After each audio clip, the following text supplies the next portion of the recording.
All right, I'd like to welcome everybody to the May meeting of the Delaware Astronomical Society. First thing, do we have any new members that'd like to introduce themselves? Or any guests? We have a guest. My brother is Can we here. turn that Jeff. around? Hello? You guys looked alike. The same thing. That's cool. And you even voted at the board meeting. Welcome, Jeff. All right, anybody else? I'm honored to be. Awesome. Anybody else want to introduce themselves? Any new members? All right. Another thing we need to talk about really quickly is the elections. So Sydney said only about 30 people have voted in the election so far, and there's 130 members. So we need to encourage people to vote a little more. I mean, I know there's not a lot of choices this time because not a lot of people are running, but you know, it looks better if people vote. So encourage you to vote. We might be doing better than the US electoral system at the moment, but you know, we encourage you to vote. I don't know. I got an email reminding me today, so I voted today. So Awesome. So there's- Well, we got one more. So we encourage people to vote I mean, just as a reminder, I believe the ballots close at the end of May. So we got May 31st. Yeah, that's when you got till. So the next thing we need to talk about is the DAS picnic. So coming up on the 4th of June, we're going to have the DAS picnic. We're going to send lots of details by email. Jeff here, I'm going to turn the camera to you, is going to cook us some yummy food and provide the food for free this time. So instead of having to bring your own stuff to cook up on the grill, Jeff is going to cook it all for us. Isn't that awesome? Well, it's not all of it. So actually, the way we're going to handle it is I am going to bring some barbecue that will be provided by the DAS, and I will be bringing soft drinks and water, and I will bring enough to feed everybody that comes.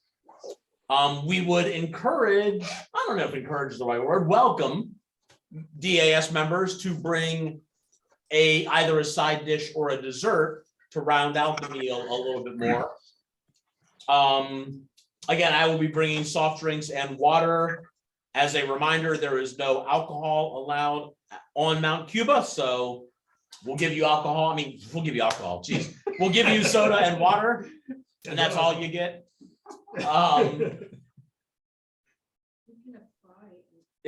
We talked about it. It's yeah. Thanks, Kim. The picnic is going to start at noon and basically run until I guess the last person leaves. We would also encourage people to bring a chair because there's a couple of picnic tables scattered around, but probably not enough. Friends and family are welcome. And at some point, we will be sending out some type of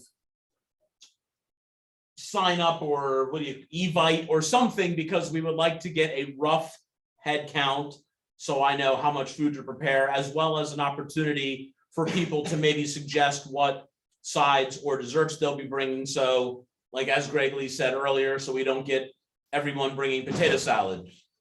If one person brings, or one or two people bring potato salad, that'd be awesome, but you know, we don't need everybody to bring potato salad. Again, keep your eye on your email.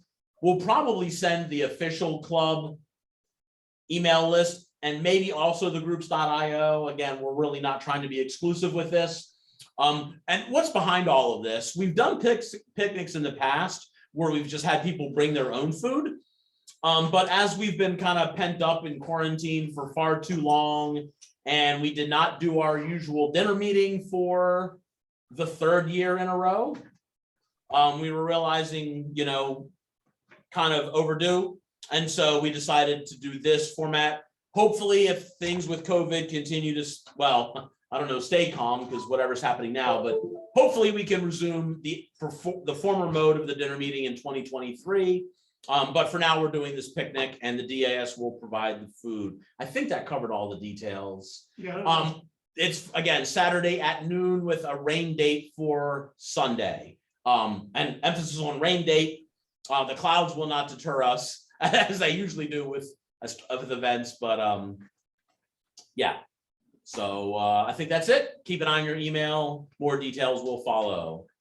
Hopefully you guys can make it out because it should be fun. Absolutely. All right, next item on the agenda, we want to announce another Mount Cuba Workday. Our last Mount Cuba Workday was a complete success. The plants that we planted are growing beautifully outside. The mulch that we put outside looks really great, especially all around the dish that Ben has down there and up around the gardens in the front. It looks very nice. So we had a very good work day the first time, and Kim here is going to tell us all about the next one. Oh, I am.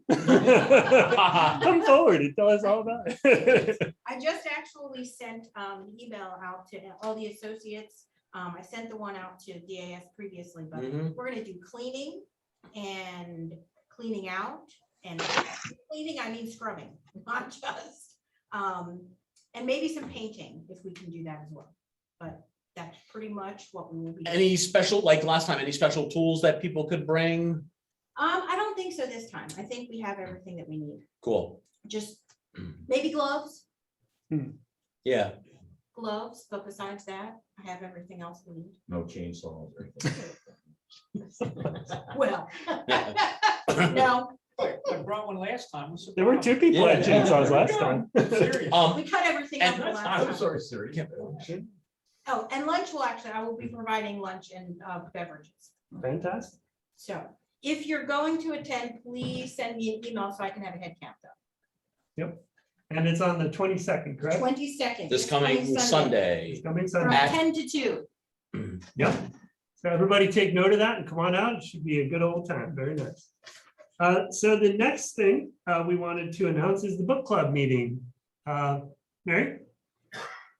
Well, I would like to remind everyone and about the book club meeting on Thursday, the 26th at 7 p.m. We will be holding the meeting again via Zoom. The book we will be discussing is Seeing in the Dark: How Amateur Astronomers Are Discovering the Wonders of the Universe by Timothy Ferris, one of the country's top science journalists. Timothy, I am very pleased to announce, will be joining us. It's a wonderful opportunity. This book was so popular that PBS picked it up and created a program based upon the book. You can go to YouTube. I think there are some videos that may be available about the book and about the PBS program. We hope we see you there. Guests are welcome, as always. And even if you don't read the book, if you just want to attend the meeting, watch something on the internet, read a summary, I think it would be a worthwhile meeting for everyone to attend. It's an ode, an absolute ode to amateur astronomers and the contribution they are making to the field of astronomy. Very nice. Thank you very much. Excellent. And currently I don't have any other announcements, but pay attention to your email. There could be an astrophotography meeting, but I'm not sure about that at the moment. Unless anybody else is sure about that, I don't remember at the moment. And keep your eyes out for any other dark sky nights or deep sky sessions as they come around. And I think we might have a couple of outreach events pretty soon. So just keep an eye on your email from dsgroups.io. And some good stuff coming up. And maybe just two other things, kind of announcements like. Yep. So our usual refreshments are provided by Dinah Metzger, who is off in some exotic land. I want to say Morocco. Yes. All I know, someplace pretty cool. And so unfortunately, I thought she would be able to send us some, I don't know, Turkish delight, I don't know what's Moroccan food. So she was not able to provide refreshments this month, but instead Ryan Gilbert stepped in for her and provided refreshments. For those of us that are here in person, there will be refreshments after the meeting, and the weather was projected to be clear through the rest of the night. We do have a big screaming moon, but as those of us who are involved in astronomy in this area know, sometimes beggars can't be choosers and the weather is so often terrible. Yeah.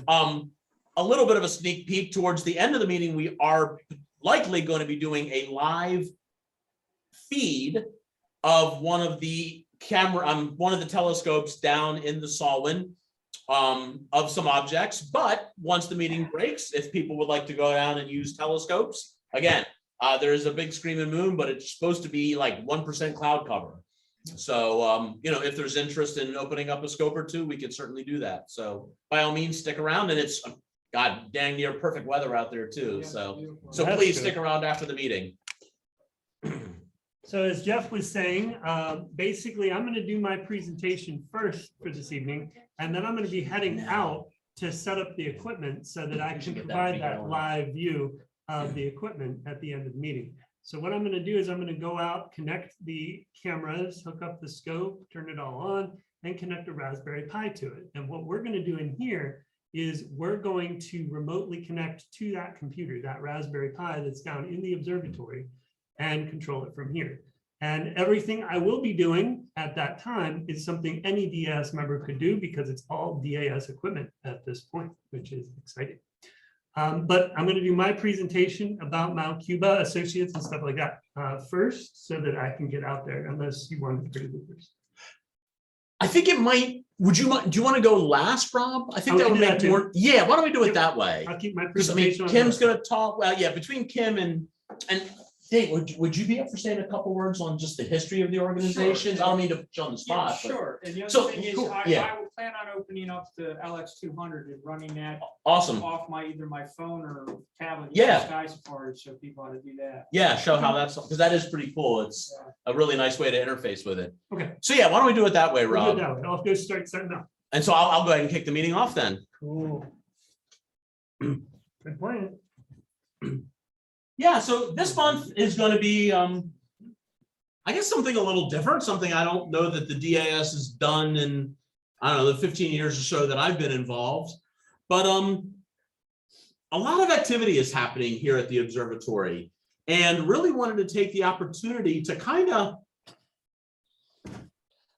there's two organizations that are represented here. Obviously, all of us are pretty familiar with the Delaware Astronomical Society, but just to kind of reinforce the obvious, it's a society for people that have an interest in amateur astronomy. But we share our home with, Mount Cuba.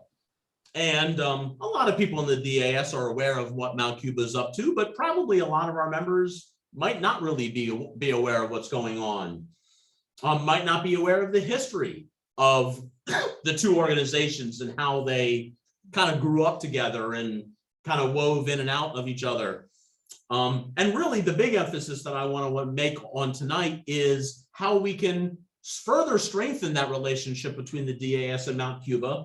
And a couple of members, including Kim Green, who is the Mount Cuba administrative assistant, there we go, program director, is going to be talking about how DAS members could actually get more involved in some of the business and ongoings at Mount Cuba. And I think through a couple of stories and anecdotes from a couple of people tonight, you'll get a sense of some pretty interesting opportunities, and especially in the light of what's happening with this construction of the new 1.3 meter telescope. And not to kind of spoil the surprise too much, but a little bit of a tagline of how some DAS members might actually be able to work with some of that equipment. So with all of that said, so we're going to have a couple of talks, a little bit of a preface. So Judy, we're going to get into the history, and again, Dave, you don't mind saying a couple of words? Okay, cool. Dave Groski is going to start us off with giving a kind of a history of the two organizations, because Dave has probably just about more history with the organizations than most of the people in the club. So that'll be a great kind of perspective and foundation for a lot of the other talks and topics that come up tonight.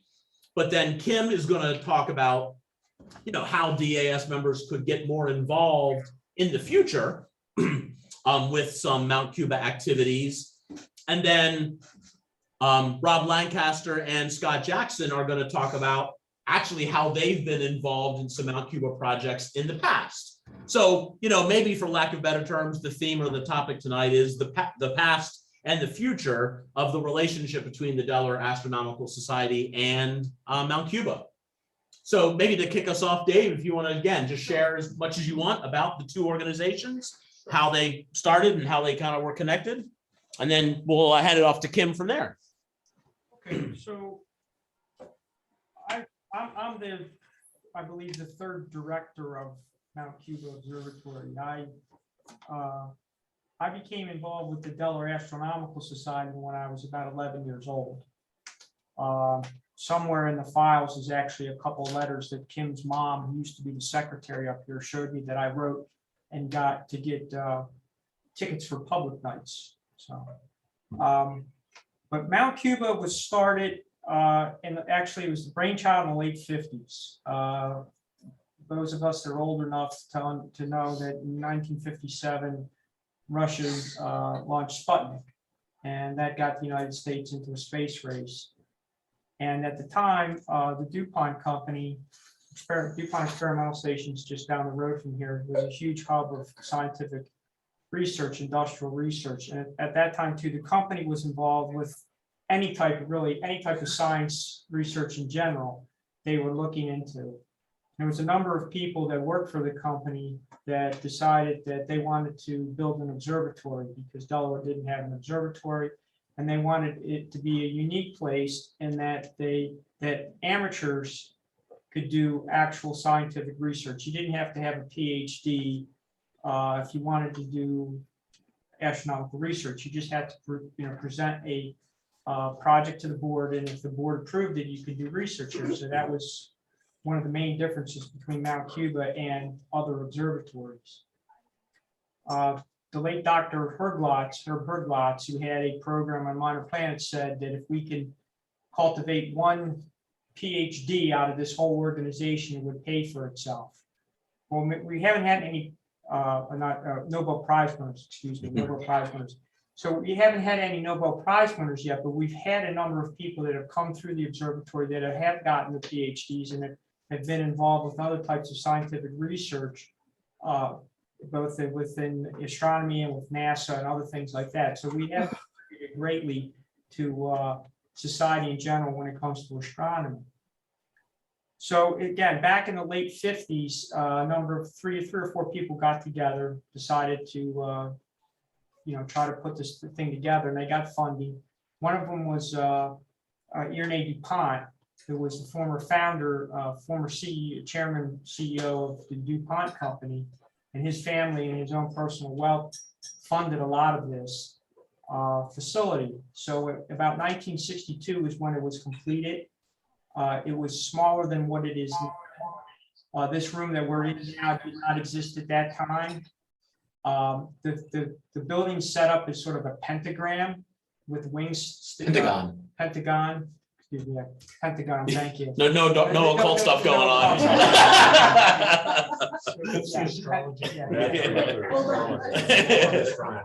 So black candles. This facility, this wing right here was a lecture room, and the telescope, the small clock refractor wasn't initially part of it. Also, there's another back room, the computer room, the Herglotz room wasn't part of it either. That was both put on in the late 70s. They were added.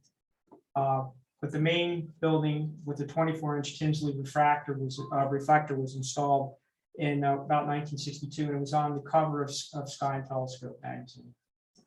At the same time, about in the same 1950s, yeah, there you go. I was actually, Yeah, there you go. There. I have the actual magazines. Right. And you want to hold it? We can hold it for the camera. I mean, no one's gonna be able to read it, but yeah, you see, it made the cover of Sky and Telescope in 1962.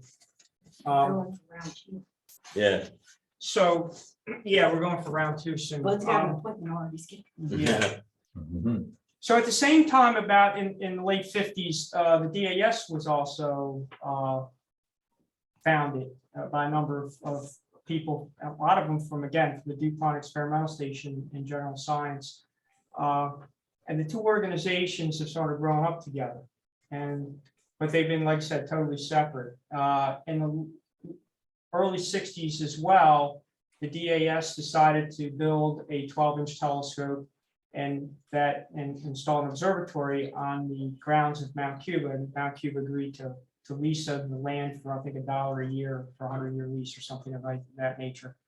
The telescope that was built was sort of unique, that the mirror blank came from the original casting of the 200-inch polymer telescope. When they cast that blank, they cast actually, I believe it was one 200-inch blank, two 100-inch blanks, a couple of 48s a couple of 24-inch blanks and a bunch of 12s. And that 12-inch blank was actually given to Armand Spitz, who made the Spitz Planetarium, and he used it as a doorstop for a number of years. And he heard about the Delaware Astronomical Society, and they wanted to build a telescope, and he donated the blank. I don't believe Armand was ever a member of the DAS. He might have been, but I don't believe so. So the two organizations grew up together, and he said there's been a number of programs that amateur have participated in. I think Scott's going to tell you about a couple that he was in. I can tell you back in 1985 when Hayleys Comet came by, I was involved with Billy Westergaard in photographing Hayleys Comet at the time. We were the only amateur group that did this. We were published in a NASA publication. We were invited to Goddard Space Center to view their facilities. Unfortunately, it was the day the Challenger blew up. But we got to see their facilities, but it was a sad occasion at that, but still. There was a number of, there was another program I know on double stars, where the 24-inch telescope, they took color pictures of different double stars to actually try to determine what the actual visual colors were that people were seeing. And that won the Webb Society Award for that year. So both organizations have sort of been intertwined for many, many years. And right now, the big news around here is that we're installing the largest telescope on the East Coast. It'll be the building's up, the observatory's up. It'll be a 50-inch telescope when it's installed. It's supposed to be here now in September or October. So again, this place will have the largest telescope on the East Coast. So I'm pretty proud of that fact, that I've helped get this place on the map again. So I know the University of Delaware is going to be using our facility, and there's going to be probably people throughout the whole world using our facility because it's just going to be a robotic telescope that anybody can control. That's a basic overview of what the history of Mount Cuba and the DAS have been. Like I said, we've been intertwined. A lot of people are both members of both. Like I said, I've been a member since 1972 when I was a little kid. Now I'm an old man. So yeah, so that's about it. Perfect. So Perfect. like Kim now or Yeah. Yep. So Dave, no, perfect. That's exactly a great setup for the rest of the discussions. And I'll just say a couple extra words on there. For anyone that's actually interested in the history, Rob Lancaster and a few other people a couple of years ago actually went through some considerable efforts to dig up old documents and to go through, there's file cabinets filled with old DAS records, and went through and found all these documents, pieced them together, scanned them in, digitized them. So we have, I believe in digital form, every single copy of the DAS newsletter, The Focus, from its beginning through today, as well as a lot of other interesting documents. Now, I'll attempt to do math on the spot. I believe the DAS was started in 58, give or take a year. I'm just trying to remember. We celebrated our 60th anniversary like 5 years ago, I want to say. We did a little bit of fanfare for that 60th anniversary, but a lot of fanfare was done 10 years before that for the 50th anniversary. And I mention that because for anyone that has a particular interest, there was a really interesting booklet that was put together called The History of the DAS or something like that. 50 years of DAS. And so, I mean, it's a 15-year-old document at this point, but it really, really nicely covered the 50-year history of the DAS. So if anyone had a particular interest in understanding more about that history, I think we've got some physical copies of it, and I think we've scanned it. And if we hadn't, we mean to. So again, reach out to one of the officers. The original. Yeah, okay, cool. And then the other neat thing is still fairly active with the club. I don't see him tonight, but Jim Cowan, I always say he was actually one of our founding members. If he wasn't an actual founding member, he was involved in the very, very early days, and he still regularly attends our meetings and is very sharp for a man of his age. And I won't admit his age, but you could probably do some quick math. And Jim's just a wonderful person to chat with. So again, another great resource for anyone that wanted to know the history of the club right from the guy that started it all. He turned 90 last fall. There you go. Yeah.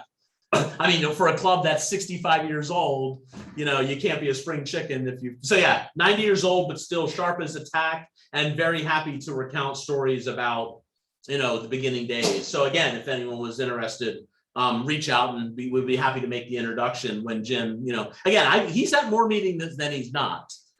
He's probably not here. Usually Diana brings him to the meetings. I'm assuming he's not here tonight because maybe he's in Morocco, you know, he's he's really a cool guy. Really, really glad to have him still involved with the club. Again, anyone who was really interested to know more about the history of either organization, again, just reach out to a club member.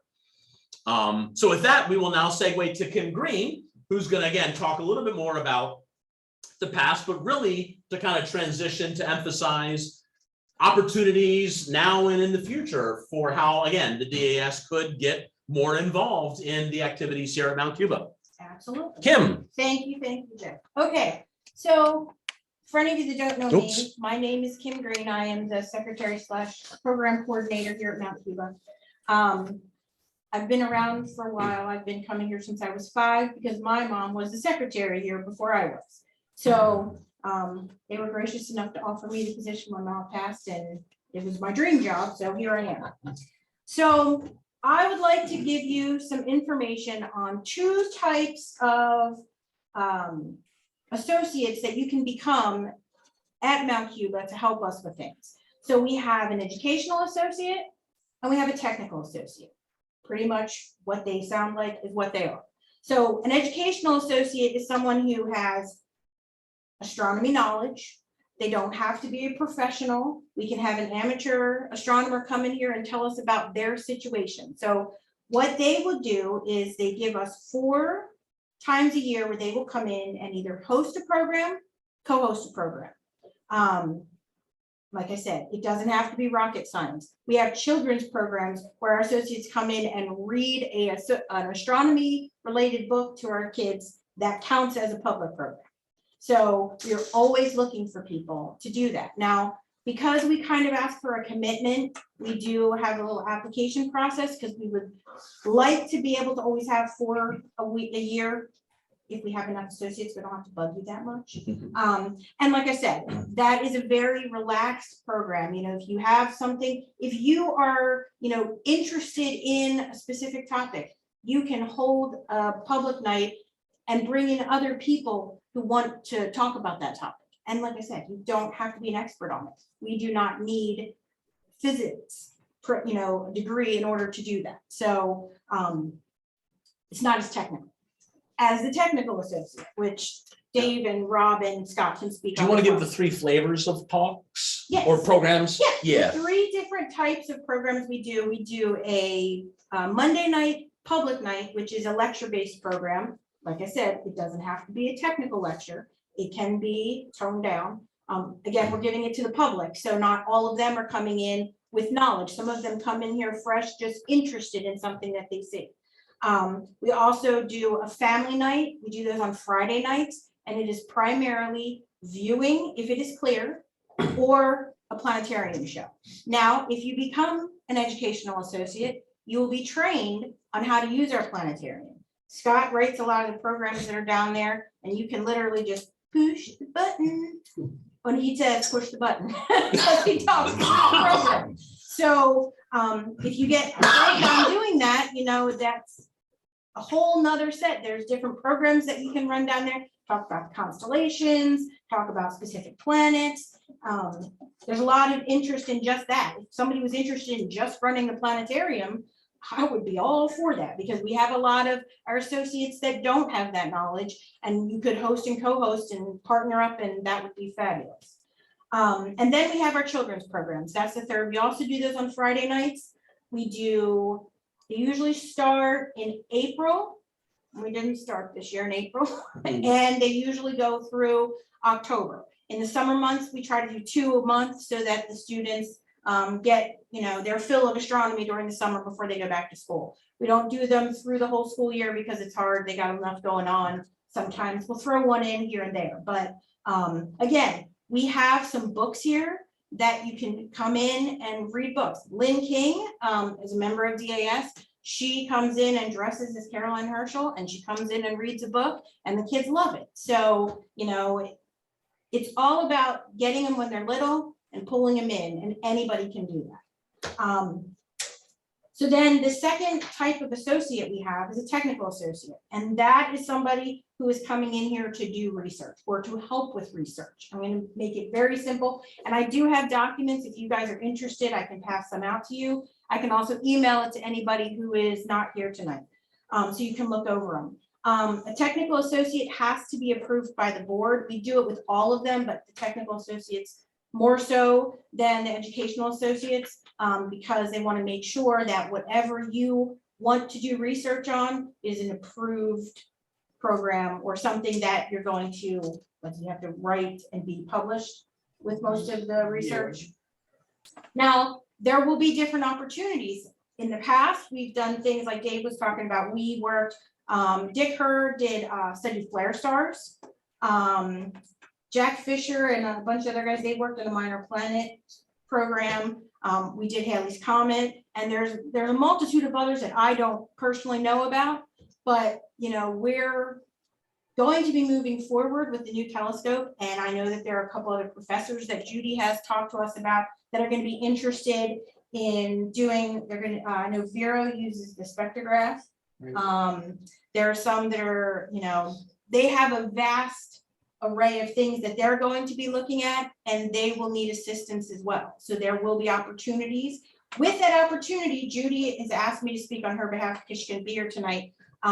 If any of you are interested in learning how to use a 24-inch telescope, she does have some opportunities with things that she has pictures saved on her computer that she needs people to go through and help her with. She's also willing to teach people how to use the 24-inch telescope to help her. So if you're interested in that, you can get in touch with me and I can give you Judy's information and she'll reach out to you. I just want to make sure you emphasize the fact that you don't have to be the one that be the principal investigator. Correct. You can help somebody else. You can help Judy or one of these other professors at And the you will get university. credit. Yep. Right, so you being a research assistant per se, but that qualifies you to be a technical associate now too. So don't get frightened that you need all of a Yes. sudden to write Exactly. a scientific proposal and do everything that a PI would do. If you want to help out, they're more than willing to have people help out. Absolutely. Absolutely. And all of that is in these forms that I can send to you if you're interested in knowing about that. And it gives you the breakdown of what you have to do. There's an application process as well, and You might want to send the forms electronically to Jeff or the. Ron. Yeah. yep, I have if anyone in here is interested tonight, it's a very small application. When they ask you for what they need, they'll ask you if you're reapplying and you've already been an associate. Here's Scott Jackson's from the last. I told you, here's was the example. So you can copy off of his. So they'll ask what you accomplished the past year, which is simple. I hosted 4 public nights, or I co-hosted this, or I came and helped with the field trip. Oh, that's the other part. I'll get to that in a second. And then what do you plan on doing the following year? So do you plan on accomplishing, 4 more? Do you plan on hosting one on your own instead of co-hosting? It's very simple. And then you fill that out and you send it in to me. Now with the technical associate, it's a little bit more entailed. And again, I have examples that I can give to you so you can see. Bud Howard is one of our board members. He's a technical associate as well. And he is the telescope project manager for our new telescope. So obviously that was listed as an accomplishment. And he's done a lot of things. He's hosted our family nights, our public nights. So he's able to put that. And then going forward, what you tend to do, use the actually 1.3 meter telescope. And continue with his programs. So like I said, this form can be sent out to any of you if you're interested in doing it. One other bit of information, which is a plus, if you become a educational associate You can or be a both, technical, right? you can be both. You can do both. You can multitask. You can do all of the above.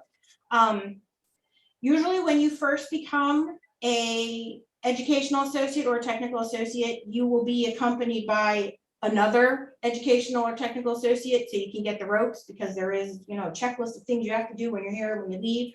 I give you that checklist, and then when you are trained well enough, you would receive a key to the observatory so that you could come in and out without me or Greg or Dave having to open a door for you. You can come in early and set up for your program. If you're doing research and you can come in and do your research, you can do what you need to. But again, that's why we have an application process, because we want to make sure that I have in the past given people keys because they are going to do programs and then they host no programs, and then I changed locks because they didn't do what they were supposed to do and they didn't give me their key back. So we want to make sure that we follow the procedure. But like Davis said, you do not have to be a scientist. You do not have to possess a physics degree. You don't have to have any of that in order to help. There's training, and if, God forbid, Judy finds the next planet out there and you helped her, your name will be written in the paper that you helped Judy find that next planet. Maybe to sort of bring it to earth a little bit more, are there any basic requirements, like a pulse? I mean, like to be a technical associate? I mean, You have to climb upstairs. yeah, but you have to be able to climb a flight of stairs. And maybe a step ladder if you're using a 24-inch. I mean, I think from my point, if someone was interested, I think I imagine something could be found for that person to do regardless of their skill level, right? absolutely, Yeah, absolutely. I mean, obviously the interest in the subject helps. sure. But again, it's gonna all depend on, if that person is able to perform whatever tasks the person Yeah. you're gonna work with is able to do. And I think the big thing to Wanna see more on emphasize is like, we want to create the perception that there's not a barrier to entry. Correct. If you want to be involved with Mount Cuba, There is. we'll find somewhere something to help you be involved. Absolutely, Yeah. absolutely. From, if you are, so inclined again and have the initiative to start your own research project, Mount Cuba can facilitate that all the way to the other end of the spectrum of, I don't know anything about astronomy, but I'd like to learn more about it by getting involved in a project. Sure, that can be accommodated and, would be duly appreciated as well. So, and everything in between. Is this a good time to talk about minor planets? Yeah.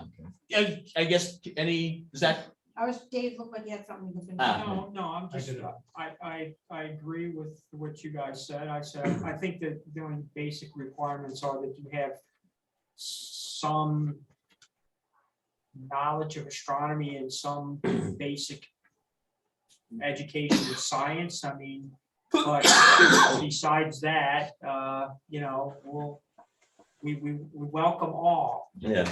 We Bill? welcome all, and I'll say again, what Kim said is if you do want to become, an associate, either educational or technical, we do ask though that you do fulfill your requirements. That we do need people to come out here and do these public nights and everything else like that. And it benefits everybody. It benefits you and everybody else. Because that's the other side of the coin. It's not just about, hey, I want to get involved. Okay, well, it's like Mount Cuba actually, Mount Cuba has what, 2 or 3 actual employees?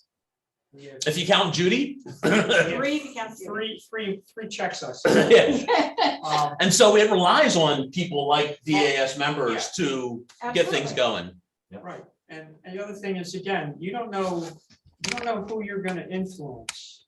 I said, I came here as an 11-year-old kid, now I'm the director. Okay, it started me out in the world of science and astronomy. I met some incredible people through here. I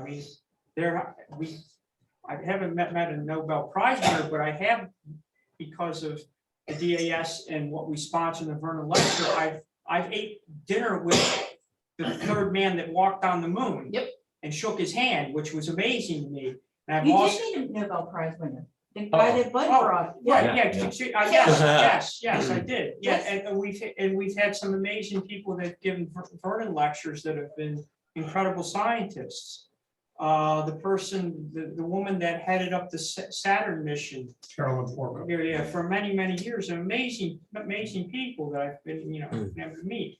And they're down to earth and they'll be happy to sit there and talk with you all the time. So you don't know who you're going to influence by just some young person that who knows what, they'll come back and say, yeah, when I was 5 years old or 8 years old, or I run into people all the time that came here on a public night or for a school trip and remember going into the planetarium and how that influenced them. So you just never know what's going to happen. So I encourage anybody to come on out and help out. And like I said, you don't have to be some, you don't have to be some genius to give one of these public night lectures.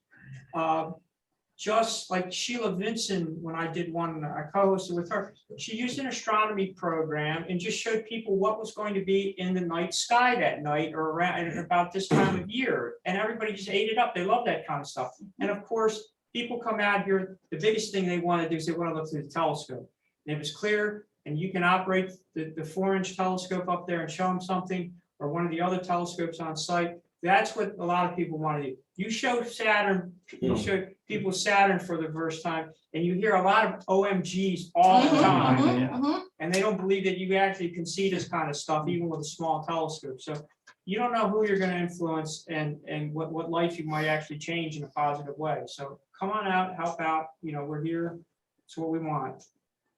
Cool. Did you have a question? Yeah, I just want to say that, I'm intrigued with what's going on with the 1.3 meter. And I was going to ask how much research is going to be done from people local, because it is a remote observatory. Is UD going to be involved? Judy going to be doing research? Judy's Specifically, Judy's going to be involved with it, of course. There's a number of professors that have expressed, great interest in using that telescope. Well, it's actually my telescope. She doesn't get, So I know who I need to. she doesn't get the keys unless I let her have it. But, I know that there was actually some grad students that have applied to the University of Delaware because they heard about this telescope that we're going to have here. So again, it's a remote telescope, and we're part of the Southern Astronomical Research Association, which is a consortium of all these different telescopes. So we'll be part of that, and it'll be, since it's a telescope that's going to be on the internet, people throughout the whole world could be using it. Like Judy regularly uses a telescope down in Chile. So she's sitting there in a library and she's controlling the telescope that's 100,000 miles away. Yeah. In clear skies. Clear sky, on top of a nice mountain. Yeah. When the volcano was erupting, not so. Yeah, and I was hoping Judy was going to join us, and she was planning to, but had some personal issues that prevented her from coming, because I was hoping that she would be able to give us some words about the type of projects that she would be intending to do with the 1.3 meter. That being said, she can still do that, and maybe we do that in a follow-up meeting, or we're approaching our summer break where that And could one be. thing about astronomy is that if you participate in the research and the papers published, you're one of the authors. It's not like, you get a little footnote at the end. Your actual name goes in with all the other names. That's why the astronomy, you'll see 25 different authors, but you do get some recognition for your work. So it's Cool. something to consider. Scott, before I let you up here, I just want to, a few more things to say. So when we first started to be really wanting to get back into getting our associates back in line, because people had just been associates for so long and we needed more, and we put all this paperwork together, and when we did it, Bud Howard put together this form, which is suggested research program sources for technical associates. So this is an option that people could look at. It is Greek to me, but to everybody else, and it might actually be Greek. So to anyone else, they may look at this and say, oh, well, I know about this, and they can look that up. So I have that as well. And then the last thing that I want to talk about is, I talked about the associates and what they do. And if you're interested, we get this paper, but you don't have to be an associate to help with our public night programs, okay? You can still come because somebody is going to be here with a key to open the door for you. So if you're not interested in being a key holder and all that, and you just want to be a volunteer, we will love to have you as well. I know Ryan is listed as a volunteer. I've been sending you out emails and giving you all the emails. So I knew that. But if you see this form, I know I'm holding it up and people are in the back. You see all those blank spaces on there? I have nobody scheduled in all those blank spaces. Right for opportunities for people to give talks. I have bummed, poor Greg Weaver has no life for the next 6 months because he's got to do every family night. And then my kids' programs is blank as well. So if you want to read a book, show up. I give program, I give a history of the past, present, and future of Mount Cuba. So if I can do that, you guys can do something. And Kim, maybe another twist on that. If someone out there wanted to give a talk for the public, but didn't know what to talk about, reach out to a DAS officer or reach out to Kim and say, hey, Kim, I'd love to give a talk, but I really don't know what. And also, And I bet you that through a little bit of brainstorming, you'll be able to come up with something. on that note, if you are in our library, and you're looking out the window, to the right, there's a shelf with books on it. Those are all resources for people that you can go pull one of those books out and go, oh, I want to learn about Mars. There's Mars, tells you everything you need to know. You could host a program on it. It is that simple. I have tried to simplify it. Judy and I put that together when we cleaned up the library. I found worksheets from Helen Montour and all kinds of people who had, things that you could give the kids to do. So we have the resources, we just need the people. And if, like I said, if you just want to be a volunteer, reach out to me. I will gladly have you. We will circulate Kim's email, but she is actually in our groups.io. So if you forget anything else, you can just simply shoot an email to the groups.io and say, hey, Kim, reach out to me. She'll find you. And if you have any questions before I leave tonight, I'll be hanging around for a little bit. You can come yap at me. Now, Cool. Scott. Thanks, you can Kim. Talk about your.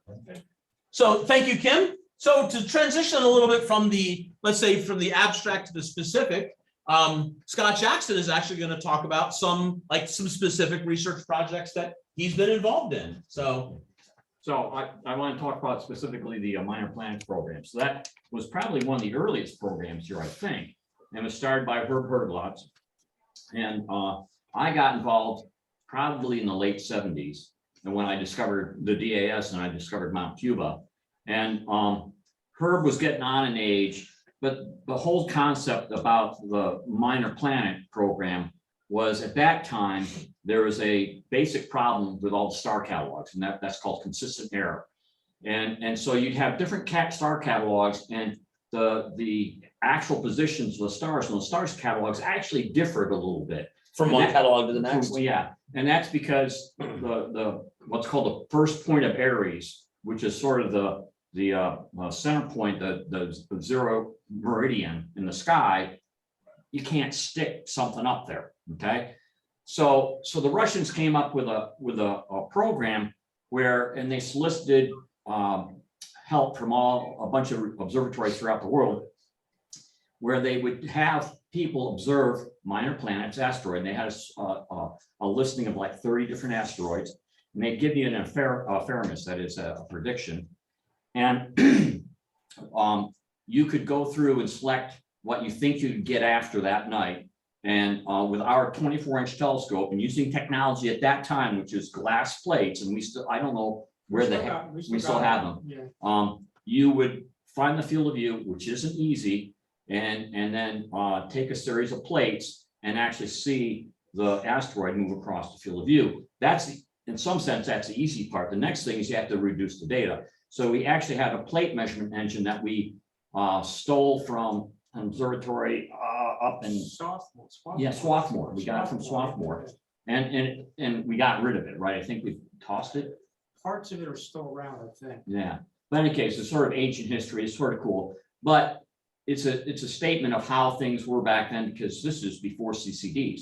Okay, so you'd actually measure the position of the stars on that plate and the planet, and you also have to know, or the minor planet, you have to know exactly the time, I remember listening to, WWV. yeah, WWV every night. And then you'd have to take that data and put it into a Fortran program. We actually had a computer down here initially, and then when the new wing was built, we put it up there. And it's sort of interesting because I didn't appreciate all the changes you had to do. So for example, a glass plate is flat.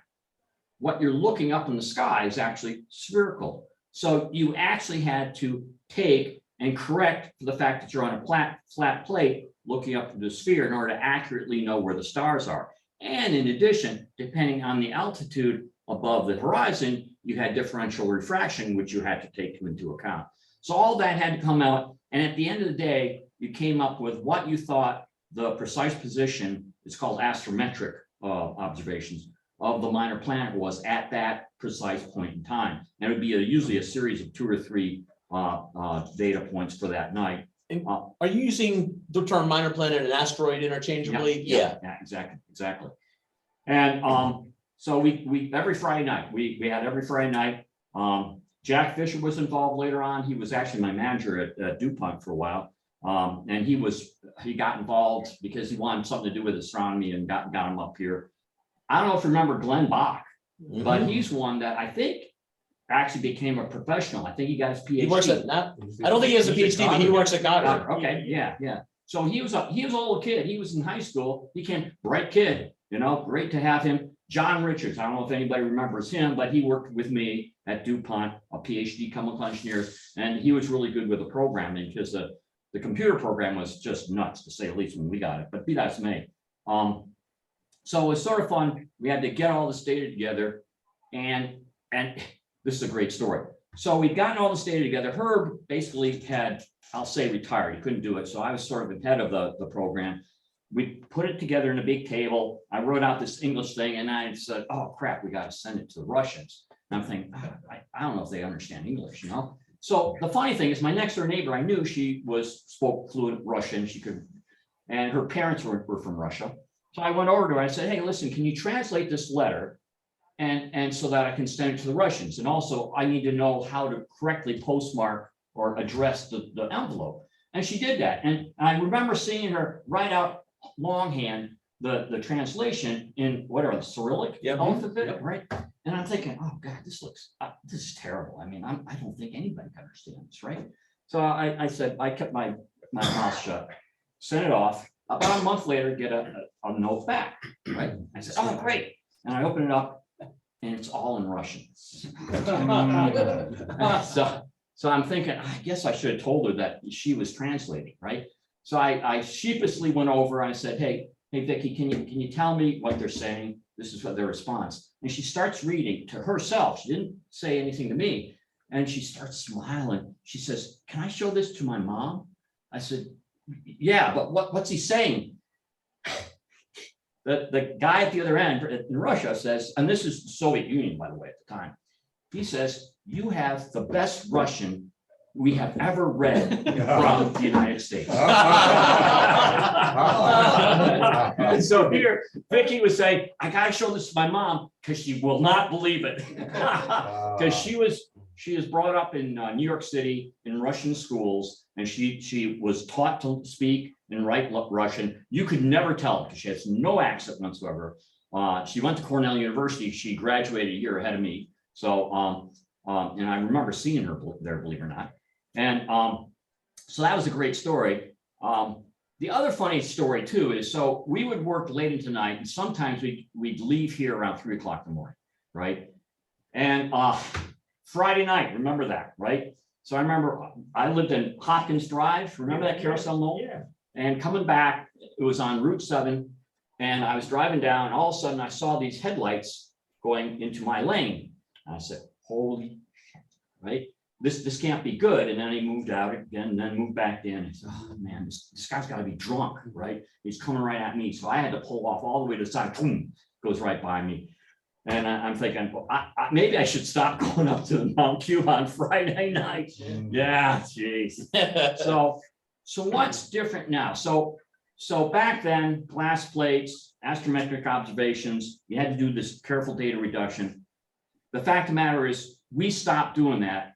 Not because of CCDs, but because there's so much light pollution that it fogged the plates before we could get an image of the minor planet on the plates. Okay, that's my recollection.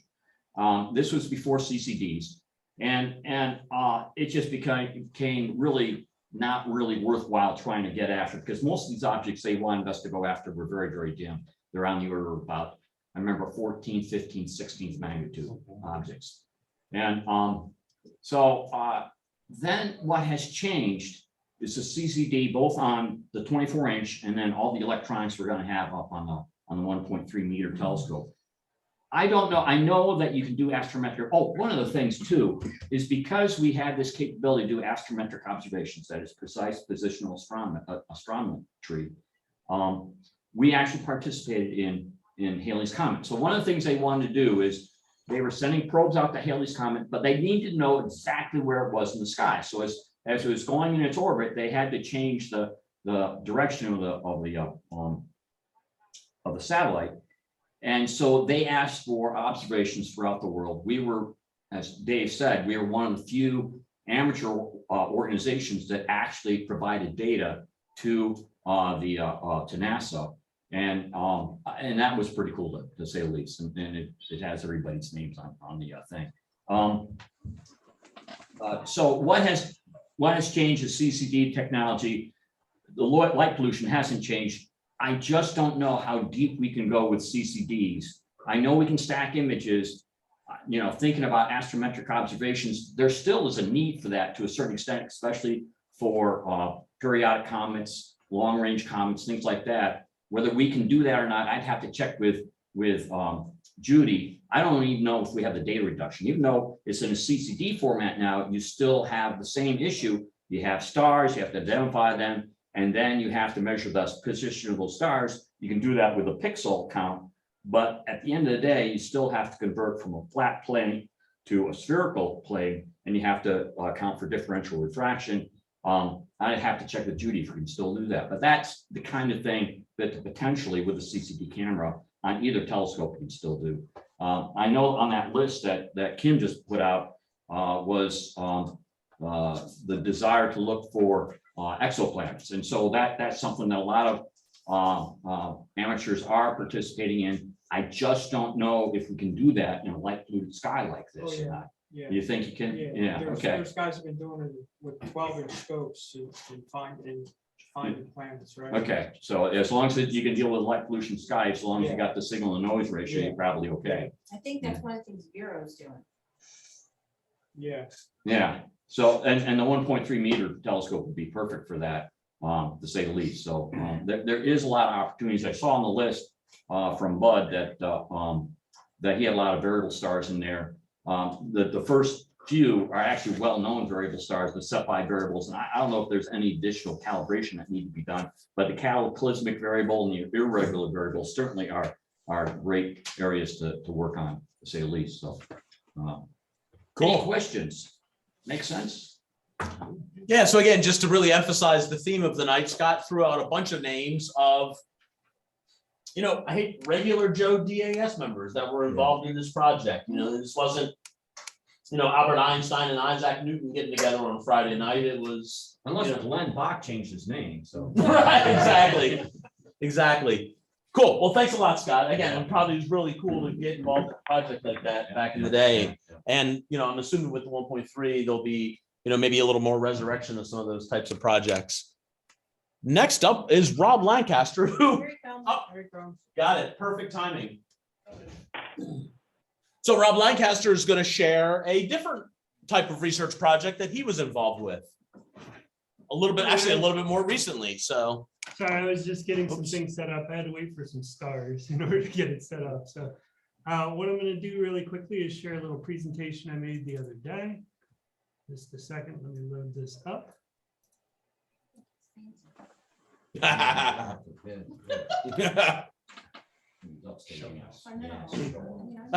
why I put him last. I didn't want you to have to follow that.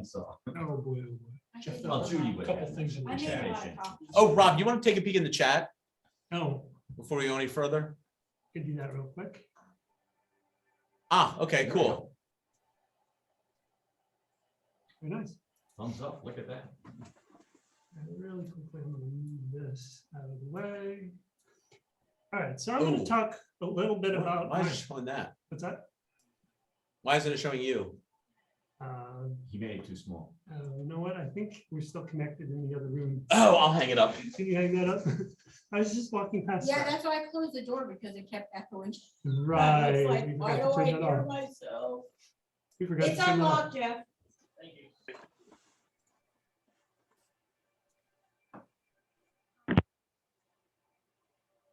Oh, now it's showing him. Hello. That's not still not showing me. Guess we have to do that. But then, oh, I guess we'll go with it. So I'm going to talk about my experiences volunteering with Mount Cuba. And this is a picture I took fairly recently of Mount Cuba. I don't know how well you can see it, but Venus is right there. It was kind of a cool picture. So It's like the that's moon. kind of neat. Mhm. That's the moon. That's Right, the moon. you're right. I'm sorry, that was the moon. Can't even see what's in my own picture. So to emphasize the point, Pretty. to volunteer with Mount Cuba, you don't even need to know the difference between the moon and Venus. I'm sorry. Absolutely forgot what my picture was on. You're right. The moon's just Yeah. a really big planet. That's totally true. It is the moon. I actually can't see it. But anyway, all right. So what I was going to do is talk about my experiences volunteering with Mount Cuba. So first of all, I've been an education associate with Mount Cuba for a number of years, starting around 2007, going until today, 2022. I've done a number of different presentations over the years on many different topics. I kind of started working with the planetarium. So when I was in college, I developed planetarium shows for my campus job. And I also did outreach events in our observatory and other things like that. So I was already very familiar with that stuff. So I actually got started being an education associate with Mount Cuba before I was even in the BAS at all. And I did a couple of planetarium shows. I adapted some of the ones that I had done in college to work here in our planetarium. One advantage to our planetarium is it's fully digital. So you could do all kinds of amazing things with movies and pictures and slides that you could not do with a traditional slides and starball based planetarium. So it was a huge improvement.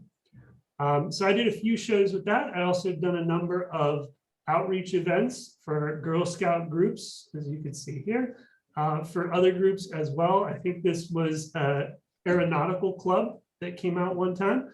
I've done things for children's nights, for public nights, for Cub Scout and Girl Scout groups, for school groups.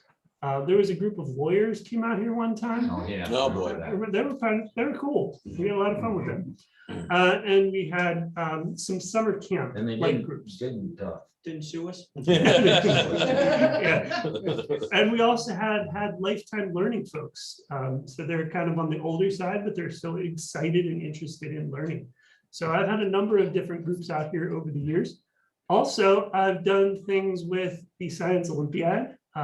Several years ago, before Scott Jackson did it, I was running the Science Olympiad event and had little sessions here at Mount Cuba. And Scott's been doing it ever since I took over as the coach of Science Olympiad at my school. So there's all kinds of things you can get involved with here at Mount Cuba, all kinds of different groups you can work with, presentations you can do. Just do what you're excited about, do what you're interested in. So like you can see the photos here of a couple presentations I did. They're mostly my photos that I've taken from different places, like at my house or out in Colorado. Or You took that top left one? this one? No. Not that one. That would be kind of hard. That would be kind of hard. I was pointing at these. Agreed. But yeah, actually, these contain basically entirely my own photos. Yeah. The one on the top, though, that was just a presentation about our different planets and what we studied in them. All the different facts that we found out about the different planets. So no, I didn't take those photos. But yeah, I've done all kinds of things. It's been really fun. I do enjoy doing volunteering things here at Mount Cuba. It's a lot of fun. I also have done a lot of astronomical research back in the day. I did my senior research in college in astrophysics. So I studied T Tauri stars in the Orion Nebula with my partner. And a big part of our project was actually to set up our school telescope for observing. we had basically the exact same telescope that they have upstairs, except it was fully electric, it can go too. It was built by DFM Engineering, who built the new telescope up on the hill. And it was brand new. They had just installed it, so I had to do a lot of work to get things ready for people to observe. We ran cables through pipes using strings. We connected the equipment up to the telescope. We had to manufacture a couple of attachment panels to get different pieces onto the scope so that we could do research with them. I developed a program that would run MaxMDL and put the correct FITS headers into the files and do all kinds of calculations to help people who were doing observing. So most of our project was actually to get things set up so people could do astronomy research. And actually, I'm still doing that kind of stuff today. I was just outside setting up equipment for doing astronomical research and studies, so you guys can see it. But another thing that is a big part of this research was photometric variable studies. So you do photometry on variable stars. Here's an example right here of a fairly bright one, very clear light curve showing how the brightness varies over time. And scientists can use that data to get all kinds of information about what's going on inside stars. And you guys could study that too. You can interpret these light curves just like the scientists can. But if anybody's interested, I can help you get started with this research. I've done this research in the past. We have equipment that can collect the data, and you could do your own research on rotating asteroids. You could do studies on variable stars, and you could do studies on the eclipsing binaries, like where something goes in front of another and makes the light get dimmer. You can do all kinds of studies, and I could help you out with that if you are excited to do that. I also have helped out with the Whole Earth Telescope at Mount Cuba. Here's a lovely picture of Judy and the telescope that we use here at Mount Cuba, and another view of it over here. I was actually helping on that night that I'm going to talk about in a minute with Professor Harry Shipman. And I was actually a big help because I could steer the scope. Those handles are way out there, and I could actually reach them, unlike most people. So that was kind of exciting. Most people have to use little cables and pull on it. But I was able to steer the scope by hand. It was an interesting evening. We looked at a bunch of different things. Didn't get a whole lot of pictures of our actual target that night, but we did do a number of cool things. And another thing I would like to inform you guys of is we're now famous. On the evening that I was helping out Harry Shipman that I was just mentioning, there were a couple of reporters that came up from the News Journal, and they took lots of photos of us with the equipment, part of the aforementioned not getting a lot of data that night. And they asked us all sorts of questions, and they made a really long article all about what was going on out here with the Whole Earth Telescope and Mount Cuba Observatory. So this is literally the front page of the News Journal, and that right there is me. And there's a nice little caption here, along with a nice long article about Mount Cuba, interviewing Judy and Harry and a bunch of other folks about what's going on. So if you do volunteer at Mount Cuba, you could be famous. You could end up on the front page of the newspaper. Wow. Really exciting. Only trumped by the search for the world's best crab cake. Right? That's at the top. Calls all the front page news whenever they say they're coming. He goes, hold on, where's my good side? I'll come. Yep. But that's very exciting. And it is a lot of fun to volunteer at Mount Cuba. I would highly recommend it. And of course, if you volunteer at Mount Cuba, become an education associate, you can get a key to the building. You know? Also, I did forget to mention, we, with Rob was talking about, we do daytime programs with the schools and summer camps and stuff like that. So we're always, Greg Lee helps a lot with our kids during the week, during the day. So if people are retired and you're bored, or you're just Greg's never bored, come on. And you like kids of all ages, you can come and help. And we also do Boy Scout trips and stuff at night too. So I always post everything out there on the calendar next to the library. So if you see me post a night with Boy Scouts and you decide you want to come, let me know. I'll Cool. put you on as co-host. And again, Kim, I've said it before, but don't be shy about using the groups.io for any of that type of stuff. So. As an aside, I was up here one night when there was a launch out of Assateague Island that was gonna happen that evening. We weren't here for that purpose. We were just doing observing. But at a last minute, as a filler, Channel 6 sent a truck down here and they did a little brief interview about what was this launch gonna be, So they filmed me out here in the hall and I talked a little bit about that and I ended up on the 11 o'clock news that night Very with exciting. no preparation or expectation. Cool. I had my 15 seconds of fame. Yeah. as they say. Awesome, awesome. So to kind of bring it full circle, I'll repeat, I think a great point that Dave made in the beginning, which I think sums it all up, which is that this is a pretty neat and interesting and unique place where, like you've heard a lot of these anecdotes, you can really get involved in some cool stuff without having a PhD in physics or astronomy. I don't know that anyone who spoke tonight has a PhD. Scott in Chemical engineering, which is very closely related to astronomy. Right. So I guess So, yeah, right. I would stand by the same, if no one who spoke tonight has a PhD in physics or astronomy. Right. And yet there's a wide breadth of really cool opportunities that people have had and can continue to have. So I guess to sum it all up the best way, anyone who was intrigued by anything that was said tonight, be it on the educational public outreach side or on the more technical research side, just reach out.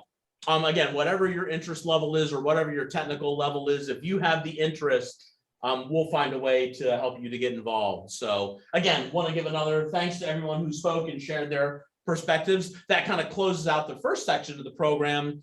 And to wrap up the night before we move on to refreshments and hopefully some good observing, Rob is now going to give a demo of some of the club's new gear and how we can do some interesting observing from the comfort of the indoors. Just a second.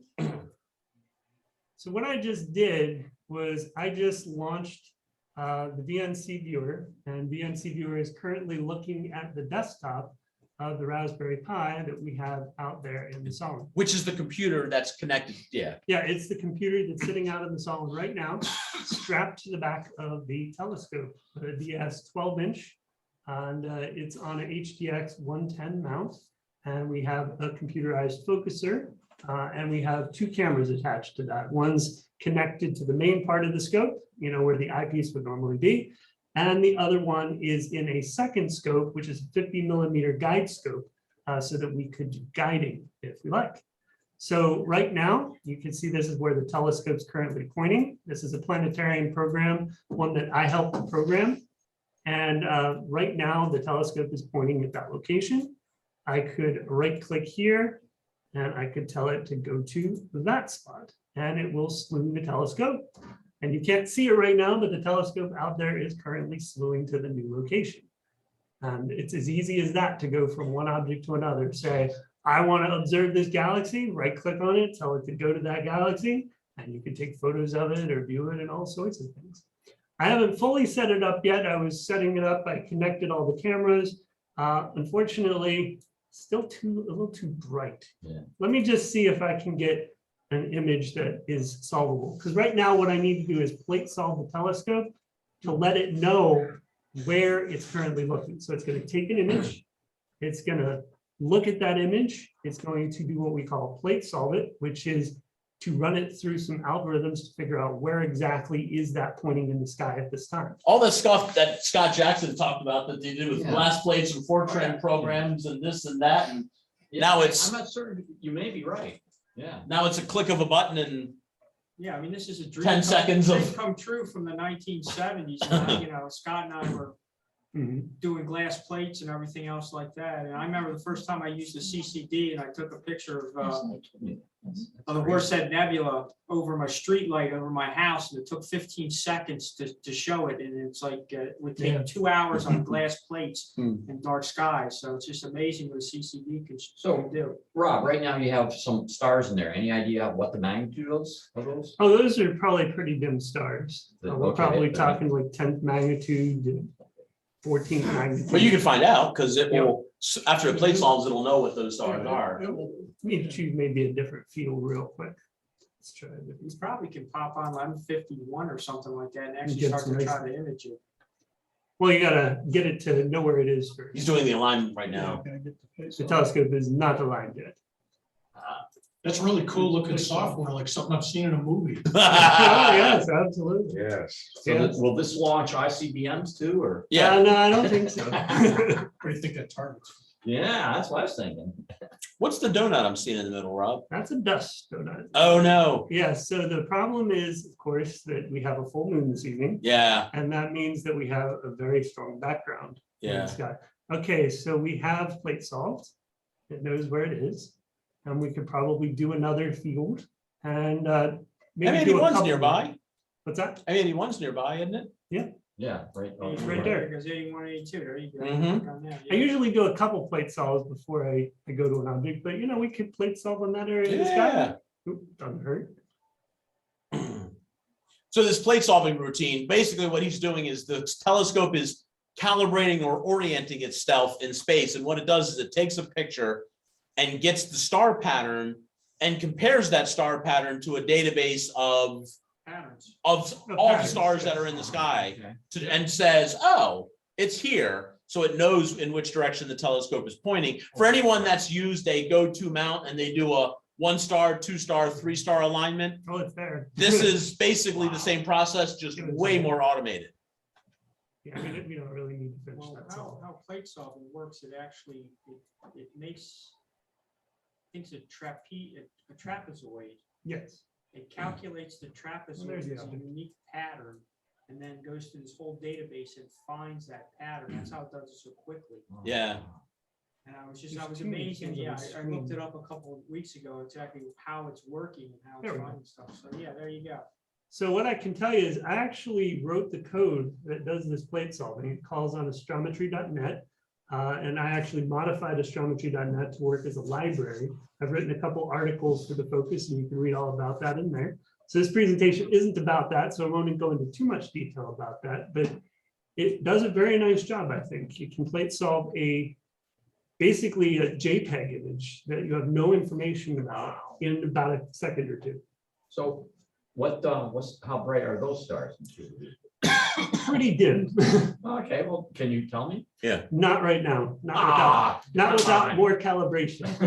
Damn. I couldn't tell you, because what you need to know is in that particular frame, is there a star you know the magnitude Well, of? you can identify what star it is, right? Well, you can, but you need to compare it to a database. I don't have that. Got it, okay. So you need to know. But to do the plate solve, You don't use any star to calibrate with magnitude. You have to use what's called standard no, star. you're missing my point. It knows that that is Right. star XYZ 1, 2, 3, right? Correct, but like I was just saying, if you want to do what you just mentioned, you have to use standard stars. Yeah. Yeah, I'm not talking about Because stars measure. are variable. Hold on, you're missing my point. I'm not suggesting you measure the brightness. I'm saying if you know what the star is, you could look it up. No. I'm saying you can't, because most stars are variable. Okay, You need standard stars. right. You need to know that you have a standard. But it star knows in what your those frame. stars, it knows what stars are in your field of view. Correct, Okay, but I don't know that those are variable. So there. Right. is your database on your computer, or are you going out to the net to talk? This to is on the- the computer. Yeah, that's what I thought. Yeah, so you It's on the downloaded the database. Is that on the Pi or is that On on the the Pi. computer? Everything is on the Pi. The whole thing that I'm doing right now is on the That Pi. is amazing. The plate solving, the imaging, Mhm. everything is on the Pi. Software. And it has 64K of RAM and it's doing all this. Let's go to some other guys. There's an interesting little I think thing. the here. cheapest one's got Hey, 20 Rob, meg. Why don't you image M81? Okay, here we I go. just did. Oh, That's what we did a second ago. got it. I didn't do it nice. Yeah, I was gonna say, maybe I should have clarified my point. Oh, yeah. So you're going to NGC out? NGC 2403. The point is that you can slew to something very quickly and take a photo of it. Right. and- I think the emphasis, I think what will impress the people is to see a reasonable, I mean, Oh, yeah, that's a faint of it. do a 1 minute exposure or All right, something. let's get an M82. then. Yeah, It's right next to it. Yep, I gotta zoom in a little. This is right here. you can't fit them both. Not in this frame. Yeah. Oh, that's the field of view? Yeah, Well, that's got really Pretty small small. field of view. Yeah, it's Okay. a small sensor. Ah, okay. So, it's a very Oh, small that's- section. yeah, it's $150 CCD. Yeah. You Yeah, know? we're not okay. talking about the expensive equipment. Yeah, this is basic This gear is- we're using, Scott. Yeah, yeah. This is the beginner astrophotography gear we just bought. for And the it's club. color, and it's like, you know, when we first started, when I started All right, we're building on it. CCDs, and the damn CCD chip was a tenth of that size and cost me $300 just for the damn chip. All right, so that is a 1 second image on Yeah. M82. Yeah. So let's do do- something that'll wow the folks. How long? Oh, I'm already 30 live. I don't seconds. have to do anything. All right, 30 seconds. Yeah. You should note I haven't really focused yet. It's all right. Whatever. You just- I got real close, but I Yeah, didn't. This finish. is the dream of somebody from the 1970s, point and click and getting these kind of pictures. And for the comfort of, Yeah, we're sitting here, yeah. Yes, that's true. so right now, just again for the folks, what we're doing is we're taking a 30-second exposure of this galaxy to try to get out a little bit more detail than what you saw just a second ago. And again, the other thing I want to emphasize here is, you know, this is not the Rob Lancaster show-off hour. This is all gear that anyone in the club has access to. Just 30 seconds. 30 seconds. With a $150 camera Yeah. You run it through software. and an $800 telescope. And free software. Unbelievable. Free software I Yeah, developed. I still see the donut, but you can get rid of the donut with image processing, right? Yeah, Yeah. certainly. Oh Yeah, my and gosh, that's actually incredible. what I usually do is I move the galaxy over a little bit and then I'll take the photo and I'll crop it and then the donut goes away. Or get a can of air and go. It's gone, you know? Yeah, that means go outside. I know. And I mean, if we really want, you could get a far better image even than that. Oh, If you, sure. yeah. We can turn on guiding and we can take longer exposures. yeah. So Well, that's Rob, also you're saying before this is- processing. This is good for people with allergies that don't want to be outside. Or if you're cold and you don't want to freeze Yep. because it's cold outside. Yeah, I mean, it takes maybe 10 minutes to probably get it all set up. And then Yeah. from there you move into the comfort of indoors and Yep. you can, Took me a little longer this evening because when I started, there weren't any stars. yeah. So I had to Okay, wait. so the bright star just at the edge of the field of view looks like TYC 4383, Okay, and that's, I just added, it's Well- 10.3 magnitude. there you go. Yeah. there. Yep. Can you identify the star in the software? You can if it's in the software, if it's in the database. Got it. Like there's a couple different databases used for different things. Yeah. So maybe. It depends if it's an identified star. I mean, can you, yeah. It's like cheating, you know that? It's almost too easy, right? Yeah, it was too easy. You don't have to suffer. Yeah. Where the heck you're looking? You Yeah, have it's to the suffer. freeze and then you don't have Freeze your to butt off. be Yeah. in a dark. How room about for 45 IC minutes 2574? Does that sound fun? development, you know, take your Clayton's find out it, Smell like chemicals. yeah. Yeah, right, and- yeah. The scope didn't track right. Oh, yeah, you when got- you- Yeah, throw the When you plate develop away. the plates, it's in complete dark and you're sitting there swearing because you just spilled something, you have no idea All what. right, what you did. 30 seconds, Sure. see what happens. I Now think note, it's- I'm not guiding right now. The guide scope is actually set up and everything, but I'm not guiding. We're just doing 30-second exposures. But after you plate solve, you can do the, what is it, annotate or whatever it's called to look, what's the name of it, to tell what the stars are. Yeah. And it'll come up and show where. what the Sorry, stars but are. that's something you'd have to do later. Well, I mean, it's there. Yeah. I mean, it's in the program right there. Mhm. And the plate It's not solving. a very obvious thing. It's Files, there. Rob, can be either on the internet or can be on your computer. Yeah, it's there. So that's unguided? Mhm. There's an annoying donut right in the middle of it. Well, You gotta okay, clean but you that. still have the clock drive on, right? Yes, Yeah. It's Gonna tracked, say, but It's not tracked. guided. Yeah, But we okay. can do guided. Yeah, can. right, yeah. we have it have- set up. Yeah, for We all- actually bought two CCD. Well, are they CCDs? CMOS. CMOS. Okay. Let's do One's black and white, M51. one's one shot Yeah. color. So you can M51 is use bright. One is the primary, one is the guider. Okay, cool. Oh, we don't have to do it. You don't have a period. filter wheel, do you? Not yet. Okay. But it's a color. It's a color. It's the CCD. color Yeah, CCD. yeah, but still on, yeah. All right, it's doing a peer flip. I have to say, why is. Yeah, Yeah, So it knows gotta- that. It gotta knows do a that. peer Oh, that's flip. great. Yeah. Hopefully, we don't have any problems. There's a couple wires hanging off of You this. got the limit set, do you? Better start coming in the other way. Yeah. Here it comes. Here it comes. Whoa. Limit set. Now, I probably should do a plate solve real quick. What's that? That's probably off. what's that thing? If you go between Alioth and M51 and down a little bit, A little, little. like it looks like the ring. Yeah. Yeah. Aliyah? You see a little. Oh, this? No, so go No, no, right right there. there, right there. Oh, it's M101. Okay. They just Oh, didn't label it, It's that's circle. all. maybe hit that one. That should be bright.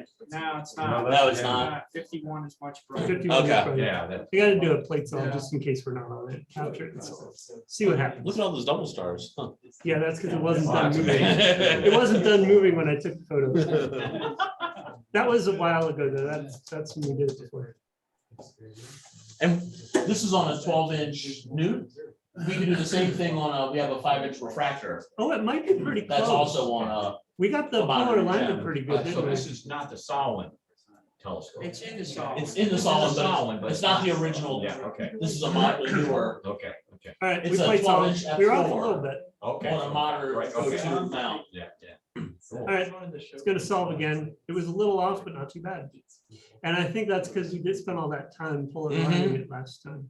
Oh, also you flip the, to the Air other side of flip. the mount too. Yeah, that's why we had to do another plate solve. Yeah, right. What I was saying is we were fairly close, actually. It was only off, I think it was here. Yeah, see, there's the little frame. Whoa, look at that. Oh, jeez. All right, let's take a photo. That's 30 easier than opening seconds? up your Sky and Telescope magazine, you know that. 30 seconds. Yeah. And what was the exposure of what you just took? 20, I think. I think it The was plate solve? 20. Let me go look. Right before. Yeah, I have the plate Yeah. solve set for 20. Oh, 20 okay. seconds. Because that seems to give me enough stars. Okay. Yeah, because you gotta have enough stars to do a plate solve. If you just have 2 stars, you can't plate solve it.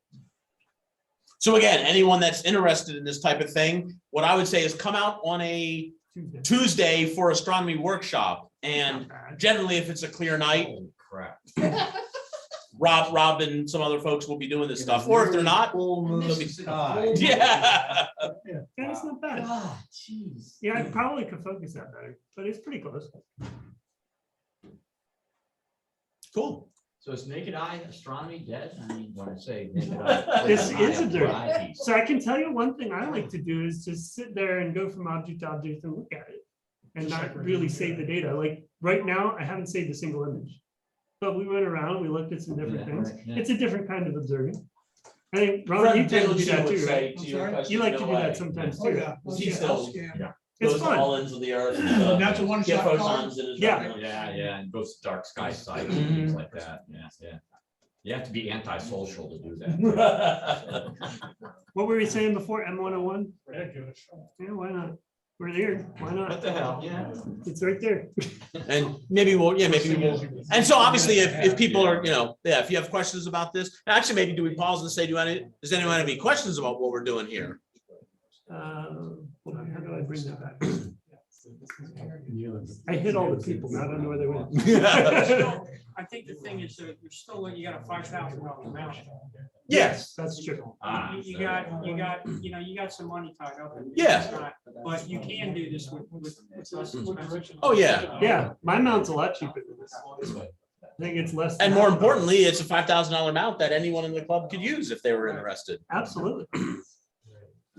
Yeah, Holy crap. See how much dimmer 101 is? Yeah, It but is. still, look at. it's really big too. It's like, Yeah. it's like 1/4 of it. It The looks like. surface brightness, because of its size, is Yeah. very low. Really Well, low. the other Yeah. thing I always wanted to do, Still, you can do look at it supernova spiral. search. You can Yeah. program this thing to go through a bunch of these galaxies and then look for Mm. supernovas. Yeah. Yeah, so one thing that I don't use a whole lot is this scheduler feature, where you can schedule a whole bunch of fields, have it do all of them one after the next at certain times or in certain priorities, and just plan all that out, go to sleep, and it'll do it all for you. I don't really use that feature though. I like to be there and do it, but Lots of people do use it. So actually, this is even, that's incredible. Does anyone have any special requests or things they'd like to see? Yeah, The the moon? black hole Sagittarius A, can you? I'm not Yeah. taking a picture of the moon. There it is. I'm not taking a picture of the moon. M3, that's a great globular, or 13 is over there. 13, I Is don't it know. up? 13 might be pretty in the trees right there. M3, you said? Yeah, M3 might be okay. See. M3's up high, but M13 probably. Oh, yeah, that's cool. It's gonna swoop. It's an M3. And we don't have to do a peer flip for that one. It's right there.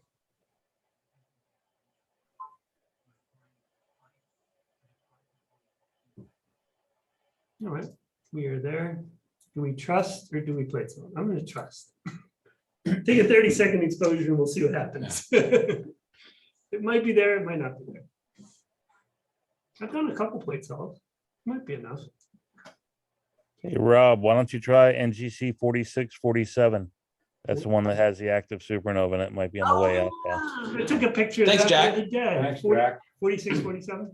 Yeah. All right. It's MC, yeah, it's- And just in case everyone's not right, like these are live images that we're taking of the sky. We're not pulling up, old photos that, All right. There it is. Pretty good. And that's not bad Holy focus, crap. actually. What camera are you using? The ZWO224. Okay.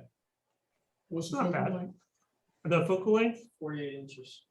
Yeah, Okay, I don't know. I don't remember. whatever that is in millimeters. All right, we wanted MGC 46, 47. 46, 47. Yep. Oh, goodness. 46, 47.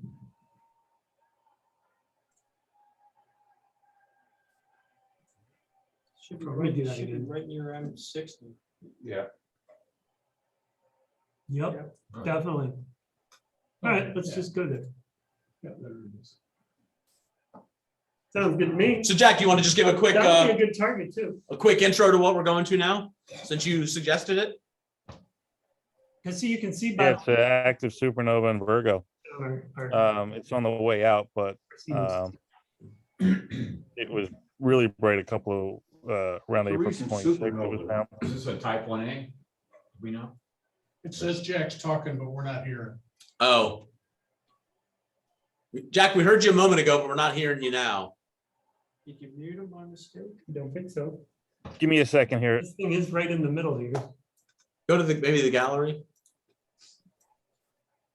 Sorry, I was like trying to use the Ooh, space bar. No, for there he mute. is. Oh, doesn't he just bark? Yeah. Woof, woof.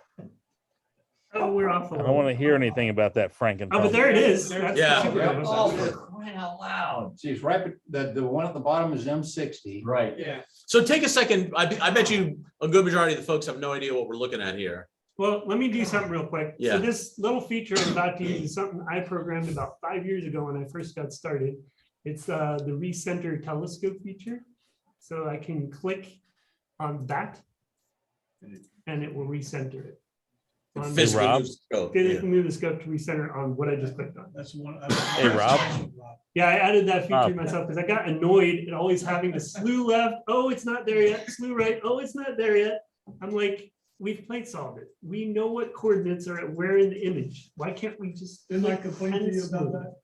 And it works now. All right, so I'm Hey, gonna Rob. take that into.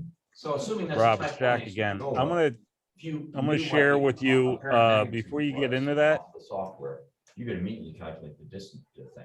So the most important thing to do something like that is to have a standard star in your frame, because you got to know the magnitude of that star. And even if magnitudes are listed, like in a table or something, if they're variable, you can't rely on that for that kind of measurement. It has to be a standard star. Hey, Rob, can you hear me? Has to be known to not be variable.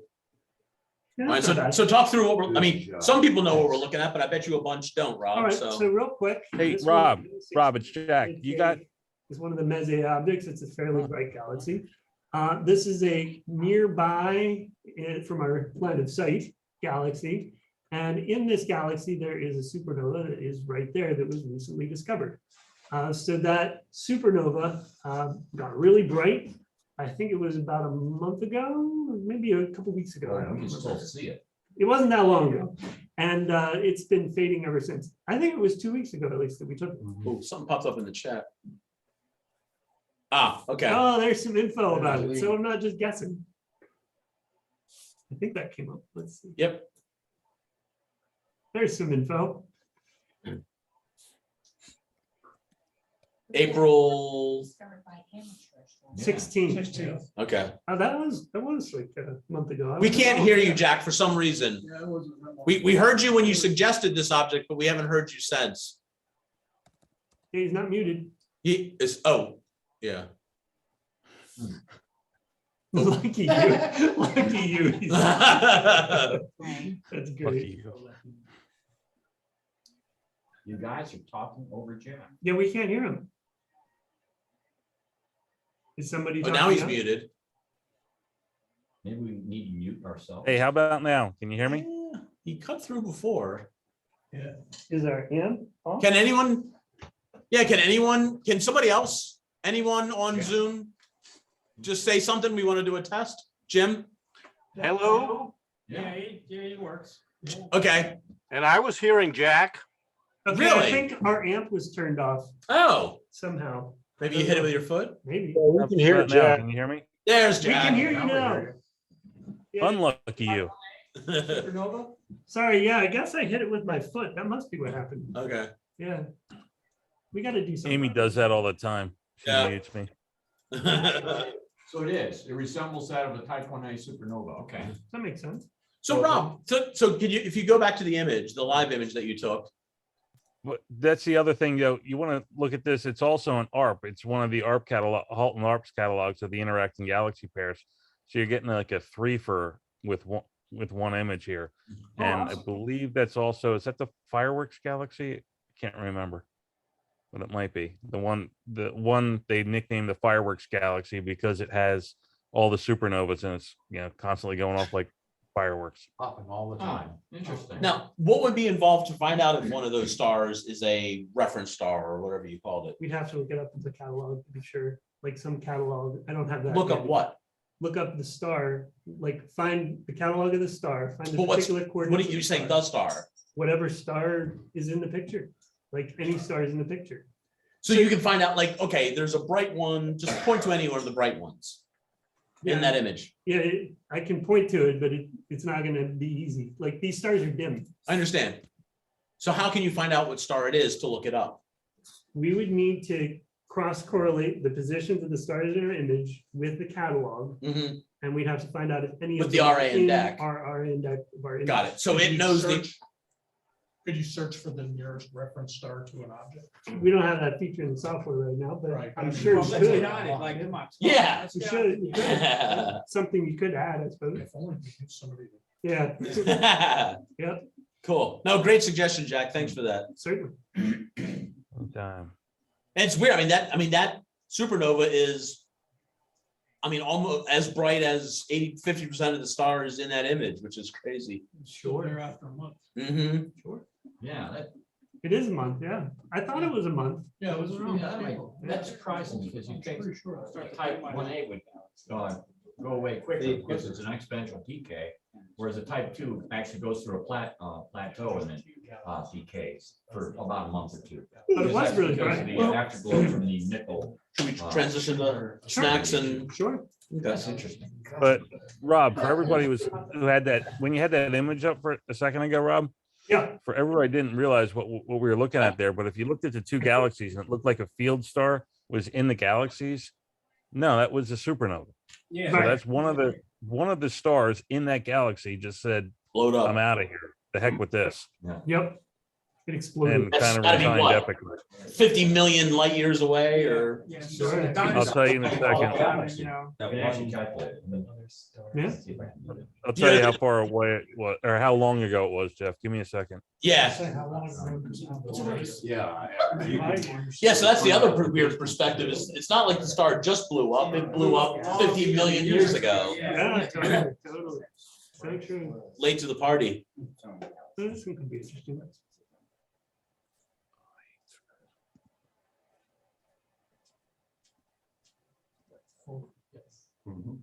That's the time. Cool. So as we're wrapping up and Rob's taking another image or two, I just wanted to give some closing notes. As a reminder, we do have refreshments and the sky is clear for whoever wants to hang around. And the biggest thing upcoming is, again, keep an eye on the email for the DAS picnic coming up in about 2 weeks or so, 2-3 weeks. Friends and family are welcome to join. So I want to say it's 5 million light years. There you go. That's kind of nice. That's close. That sounds My awful. phone up here. Yeah. But I mean, could be. Where's my phone up here? I would, You get it for me. yeah, drama is only what 2 point, Right, so Yeah. and that's the closest. what galaxy is Oh, it yeah, in? it's got to be further than that. 4647 in Virgo. 4647. NGC 4647. Yep. Yeah, it should be in, How many megaparsecs do you say? I was thinking well, it came out at 1,000. I'm not certain if I got Oh, M66. 1,000 megaparsecs. So that's a billion. That's a. I'm getting, I'd have to, Yeah, mega would be a million parsecs. right. Megaparsec. So it's 1,000 It's megaparsecs. 56 million light years, Jeff. Yeah. 56 million. Yep. Okay. Okay. Yeah, so that blew up. Yeah, 56 million. 56 million years. Yeah, the Yeah, dinosaurs are still around. yeah, it's Yeah, crazy. watch out for those saber. Maybe that's what killed them. Crocodiles, Maybe that asteroid kind of winged us. Bounced off. It blew up that galaxy. This is so cool.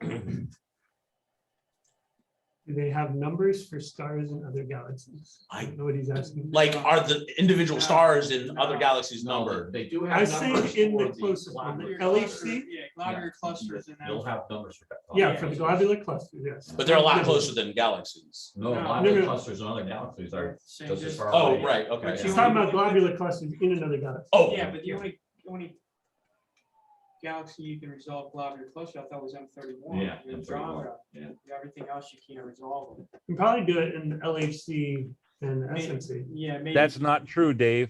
You uh-oh. can do it in the large and small Magellanic Clouds. Yeah, and That's what I you've done said. it. Yeah. I'm sorry, I didn't hear you, Rob. That's all right. Amy and I both did it visually down at OzSky.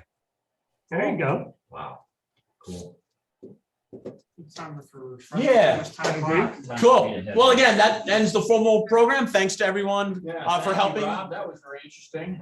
And, Now I'm gonna wish I had stuff like that. but- Well, you do. You You're a do. club member. You do. You're a club You member. do. You do. All right, everybody have a good night. All right. Get some refreshments in your refrigerator. Just leave that. I'll come back right here. Y'all come back now.